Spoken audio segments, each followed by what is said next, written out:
Welcome to excellent YouTube channel. ഈ video ആദ്യമായി കാണുന്നതെങ്കിൽ സബ്സ്ക്രൈബ് ചെയ്യുക, തൊട്ടടുത്ത ബെൽ ബട്ടൺ അമർത്തുക.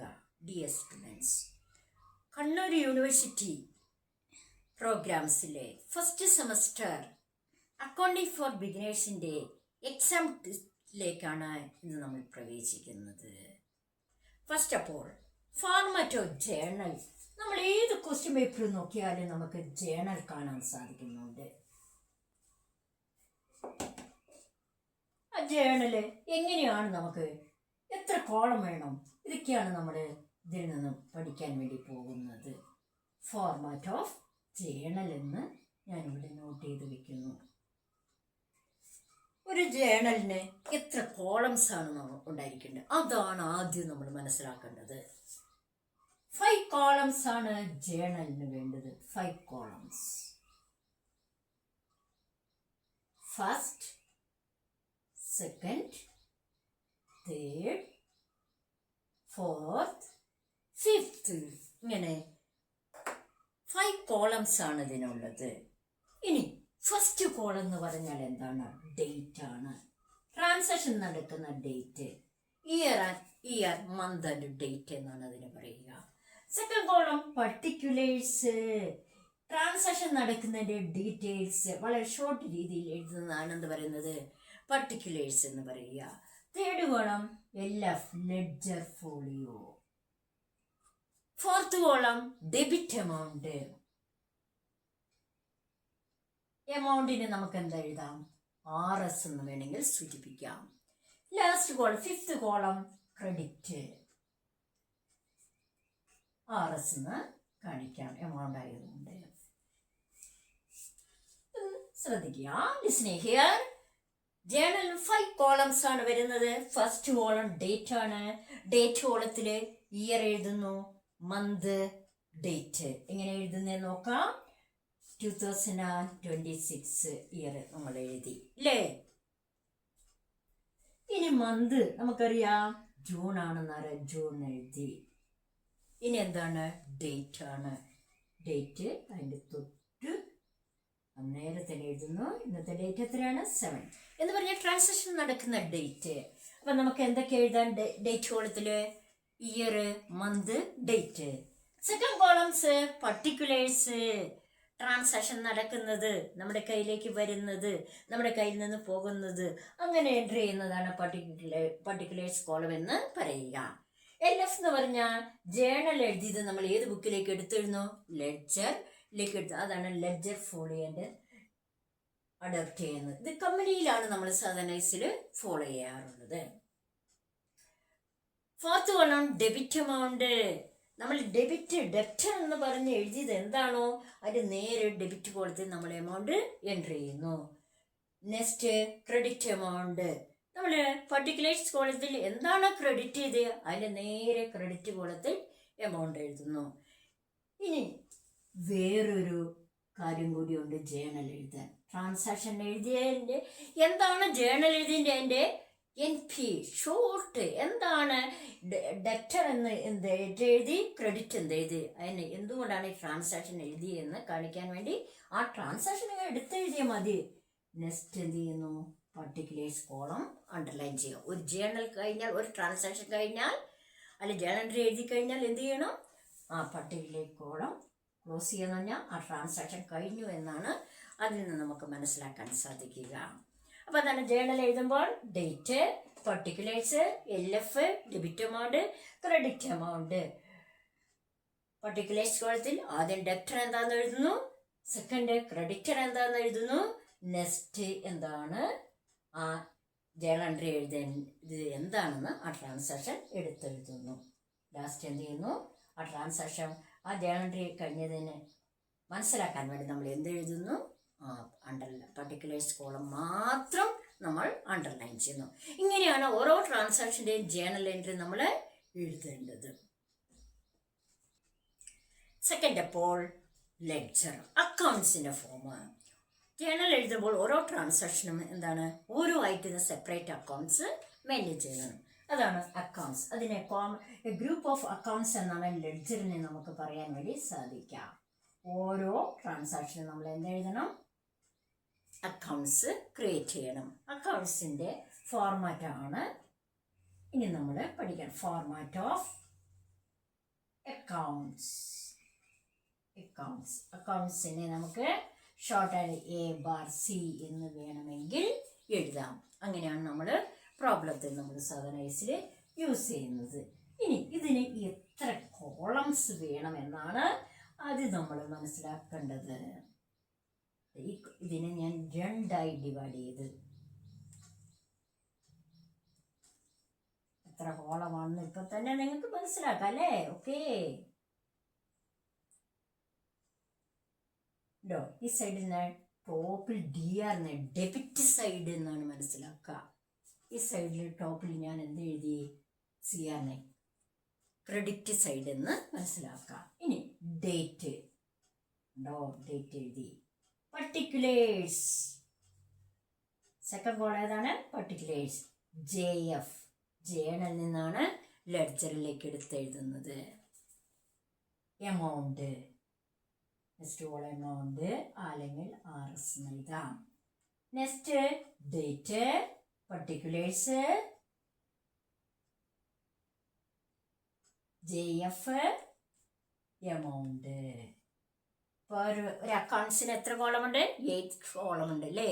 2 സൈഡ്, ഡെബിറ്റ് സൈഡും ക്രെഡിറ്റ് സൈഡും. അക്കൗണ്ട്സിന് 2 സൈഡ്സ് ആണ് വരുന്നത്, debit side and credit side. Debit side ടോപ്പിൽ DR എന്ന് എഴുതുന്നു. Date particulars JF amount. Credit side ഏറ്റവും ടോപ്പിൽ CR എന്ന് എഴുതുന്നു. Date particulars JF amount. Sales day book. Sales day ബുക്കിന്റെ ഫോർമാറ്റ് നമുക്ക് നോക്കാം. Sales day book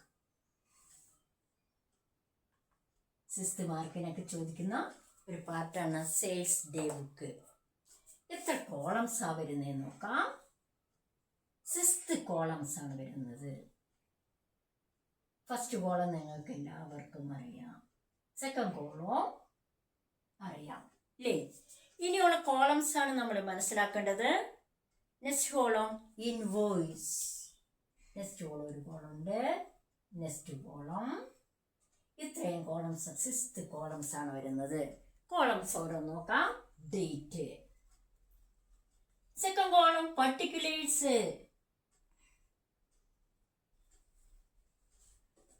next column invoice number. നമ്മൾ ബില്ലൊക്കെ കിട്ടുമ്പോൾ നമുക്ക് ഇൻവോയ്സ് ഇല്ലേ? അതാണ് invoice number. Invoice number. Next column LF ledger folio. Next amount. Last കോളവും എമൗണ്ട് ആണ്. എന്താണ് 2 എമൗണ്ട് കോളം വന്നത്? ഒരു ട്രാൻസാക്ഷൻ, ഒരു ഡേറ്റിൽ തന്നെ 3-4 ട്രാൻസാക്ഷൻ ഉണ്ട്. അതിൻ്റെ എല്ലാം എമൗണ്ട് എഴുതിയതിന് ശേഷം ലാസ്റ്റ് നെറ്റ് എമൗണ്ട് ആണെന്ത് ആ ഇയർ ആ ഡേറ്റിൽ നമ്മൾ ലാസ്റ്റ് കോളത്തിലേക്ക് എൻ്റർ ചെയ്യുന്നത്. ഇതാണ് സെയിൽസ് ഡേ ബുക്കിന്റെ format. Next purchase day book.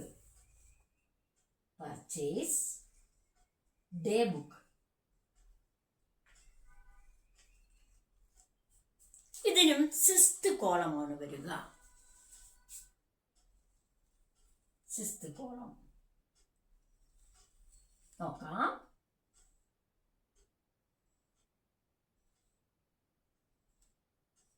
First of all, date column. Second, particulars. Third column, invoice. Next column, LF. Next column, amount. Last column, amount തന്നെ. ഇങ്ങനെയാണ് 6th column വരുന്നത്.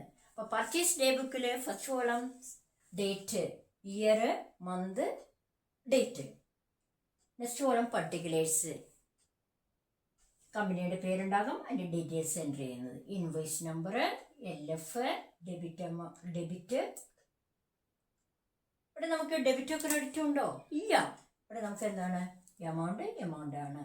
ഒരു ഡേറ്റിൽ തന്നെ 2-3 ഒന്നിൽ കൂടി ട്രാൻസാക്ഷൻ ഉണ്ടെങ്കിൽ ഈ എമൗണ്ട് ഫസ്റ്റ് എമൗണ്ട് കോളത്തിൽ എഴുതുന്നു. അത് രണ്ടും കൂടി എമൗണ്ട് ആഡ് ചെയ്തതിന് ശേഷമാണ് നെറ്റ് എമൗണ്ട് ആണെന്ത് ലാസ്റ്റ് കോളത്തിൽ എഴുതുന്നത്. Next tips. Trial balance. എല്ലാ ക്വസ്റ്റ്യൻ പേപ്പറിലും നമുക്ക് ട്രയൽ ബാലൻസ് കാണുന്നതാണ്. Trial balance.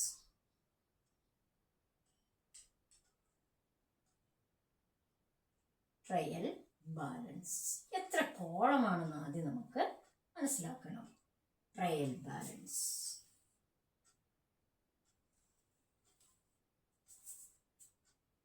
ട്രയൽ ബാലൻസിലെ മെയിനായിട്ട് 3 കോളംസ് എങ്കിലും ഉണ്ടായിരിക്കണം. ഫസ്റ്റ് കോളം പർട്ടിക്കുലേഴ്സ്, അല്ലെങ്കിൽ ഐറ്റംസ്, അല്ലെങ്കിൽ നെയിം ഓഫ് അക്കൗണ്ട്സ് എന്നൊക്കെ പറയാം.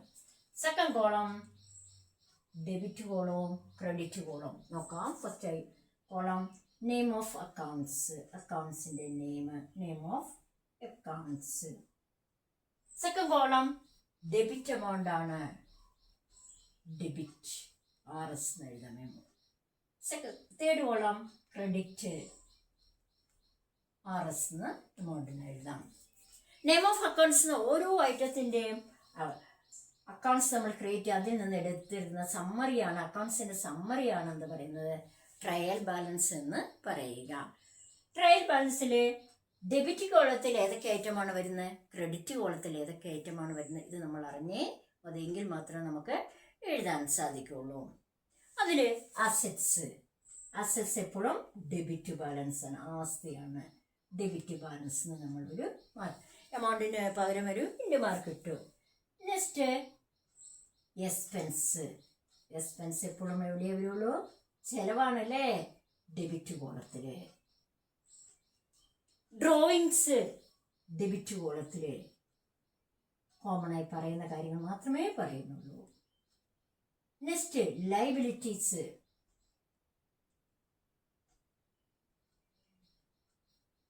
ബാധ്യതയാണെന്ന് അറിയാം അല്ലേ, ക്രെഡിറ്റ് കോളത്തിൽ. ക്യാപിറ്റൽ ക്രെഡിറ്റ് കോളത്തിൽ. ഇൻകംസ് ക്രെഡിറ്റ് കോളത്തിൽ. ഇത്രയും കാര്യങ്ങൾ മനസ്സിലാക്കിയാൽ നമുക്ക് എന്തറിയാം, ട്രയൽ ബാലൻസ് ഈസി ആയിട്ട് നമുക്ക് ചെയ്യാൻ വേണ്ടി സാധിക്കുന്നുണ്ട്. ട്രയൽ ബാലൻസിലെ ഐറ്റങ്ങൾ എൻ്റർ ചെയ്തതിന് ശേഷം 2 സൈഡിന് സെപ്പറേറ്റ് കൂട്ടി നോക്കിയാൽ ഈക്വൽ ആയിരിക്കണം. ഇതാണ് നമ്മൾ ട്രയൽ ബാലൻസ് ഇതിൻ്റെ ടിപ്സ്. ഇത്രയുമാണ് വരിക. അസറ്റ്സ്, എക്സ്പെൻസ്, ഡ്രോയിങ്സ് ഡെബിറ്റ് കോളത്തിലാണ് എഴുതേണ്ടത്. ലയബിലിറ്റീസ്, ക്യാപിറ്റൽ, ഇൻകംസ് ഏത് കോളത്തിലാണ് എഴുതേണ്ടത്, ക്രെഡിറ്റ് കോളത്തിലാണ് എഴുതേണ്ടത്. It's trading and profit and loss account.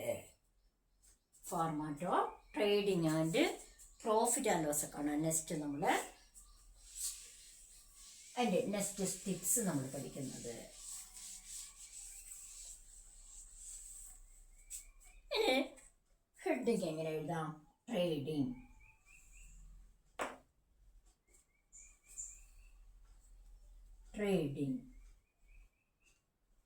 And profit and loss account, P&L account എന്നൊക്കെ നമുക്ക് പറയാൻ വേണ്ടി സാധിക്കുന്നുണ്ട്.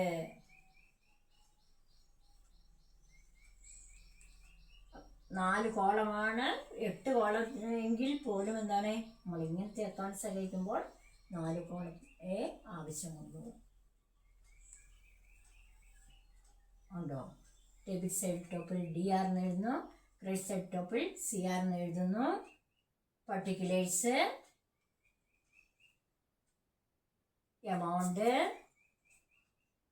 എമൗണ്ടിന് നമുക്ക് വേണമെങ്കിൽ എന്താണ് RS എന്ന് എഴുതാം. പർട്ടിക്കുലേഴ്സ് എമൗണ്ട് കോളം മുഴുവൻ എഴുതാൻ ഗ്യാപ്പില്ലാത്തത് ഞാനിവിടെ RS എന്ന് എഴുതി. ഇനി ഇത് 2 അക്കൗണ്ട് ഒറ്റ അക്കൗണ്ട്സിലേക്ക് നമ്മൾ മെയിൻറ്റെയിൻ ചെയ്താൽ ഫസ്റ്റ് നമ്മൾ എന്താ എഴുതേണ്ടത്, ട്രേഡിംഗ് അക്കൗണ്ടിൽ വരുന്ന ഐറ്റങ്ങളാണ് എഴുതുന്നത്. ഓപ്പണിംഗ് സ്റ്റോക്ക് ട്രേഡിംഗ് അക്കൗണ്ടിൽ എപ്പോഴും വരുന്ന ഐറ്റമാണ് ഇത് വരുന്നത്, ഓപ്പണിംഗ് സ്റ്റോക്ക് എഴുതി കഴിഞ്ഞു. നെക്സ്റ്റ് നമുക്ക് വരുന്ന ഏതാണ്, പർച്ചേസ് ആണ് അല്ലേ. പർച്ചേസ് എഴുതി. പർച്ചേസ് റിട്ടേൺസ് ഉണ്ടെങ്കിൽ എന്ത് ചെയ്യണം, ഇന്നർ കോളത്തിൽ എഴുതിയിട്ട് പർച്ചേസ് റിട്ടേൺസ് നമ്മൾ എന്ത് ചെയ്യണം, ലെസ് ചെയ്തിട്ട് വേണം എമൗണ്ട് കോളത്തിലേക്ക് എൻട്രി ചെയ്യാൻ. നെക്സ്റ്റ് ഡയറക്റ്റ് എക്സ്പെൻസ് നമുക്കറിയാം അല്ലേ, carriage, inward, wages, manufacturing expense, gas, fuel, ഇങ്ങനെ വരുന്ന ഉള്ള എക്സ്പെൻസും ഡയറക്റ്റ് എക്സ്പെൻസ് ആണ്. ഇത് trading account debit side entry ചെയ്യേണ്ട ഐറ്റമാണ്. ക്രെഡിറ്റ് സൈഡ് നമ്മൾ വരുന്നത് സെയിൽസ് വരുന്നുണ്ട് അല്ലേ, ഇൻകം ആയതുകൊണ്ടാണ്. സെയിൽസ് റിട്ടേൺസ് ഉണ്ടെങ്കിൽ എന്ത് ചെയ്യണം, ലെസ് ചെയ്യണം. സെയിൽസ് റിട്ടേൺസ് ലെസ് ചെയ്ത് കാണിച്ചിട്ട് വേണം എമൗണ്ട് കോളത്തിലേക്ക് എൻട്രി ചെയ്യാൻ. നെക്സ്റ്റ് ക്ലോസിംഗ് സ്റ്റോക്ക് അല്ലേ, ഓരോ മന്തിന്റെ ലാസ്റ്റുള്ള സ്റ്റോക്കാണ് എന്താ പറയുന്നത്, ക്ലോസിംഗ് സ്റ്റോക്ക് എന്ന് പറയുക.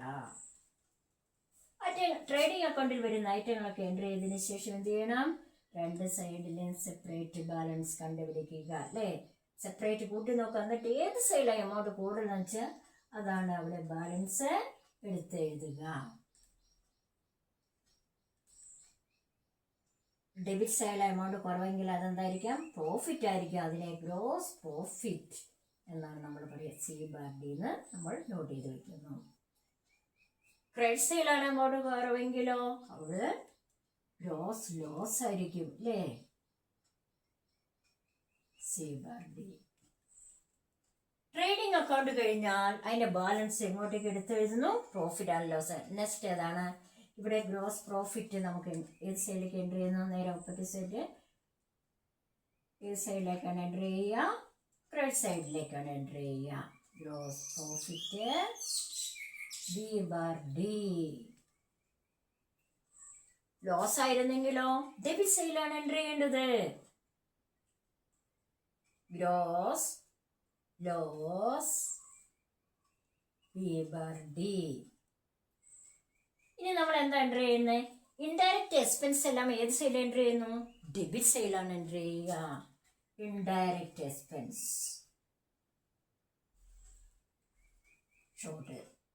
ഷോർട്ടിൽ എഴുതി വെക്കുന്നു.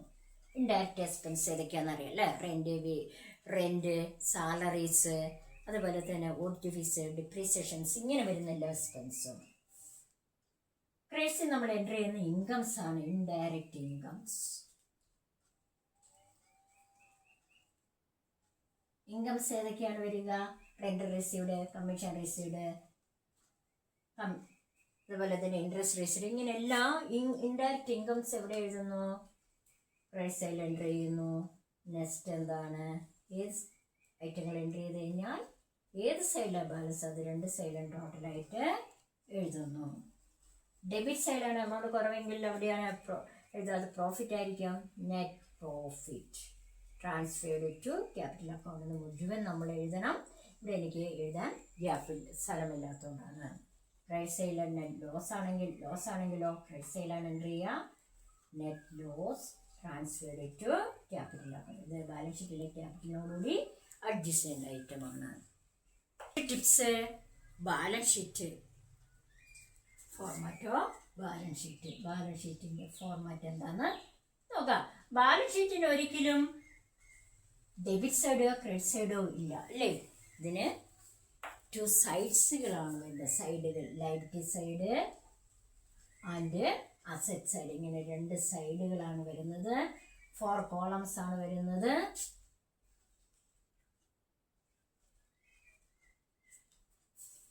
ഇനി ഫസ്റ്റ് കോളം ഏതാണ്, ലയബിലിറ്റീസ് ആണ്.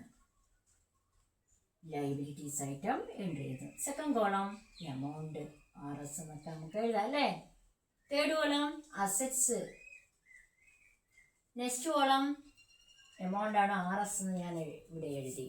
ഇനി ലയബിലിറ്റി സൈഡിൽ നമ്മൾ ലയബിലിറ്റി മാത്രമേ എൻട്രി ചെയ്യുള്ളൂ. ഏതൊക്കെയാണ്, fixed liability and current liability. Fixed liability. അടുത്തത് കറണ്ട് ലയബിലിറ്റി.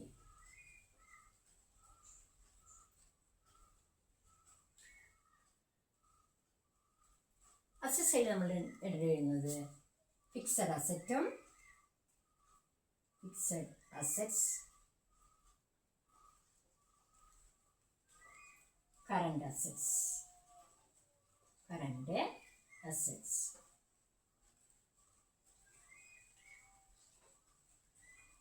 ഇത്രയുമാണ് ബാലൻസ് ഷീറ്റിൽ വരുന്നത്. ഈ വീഡിയോ യൂസ്ഫുൾ ആയാൽ സബ്സ്ക്രൈബ് ചെയ്യുക, ലൈക്ക് ചെയ്യുക, കമൻറ്റ് ചെയ്യുക, ഷെയർ ചെയ്യുക. Okay, thank U.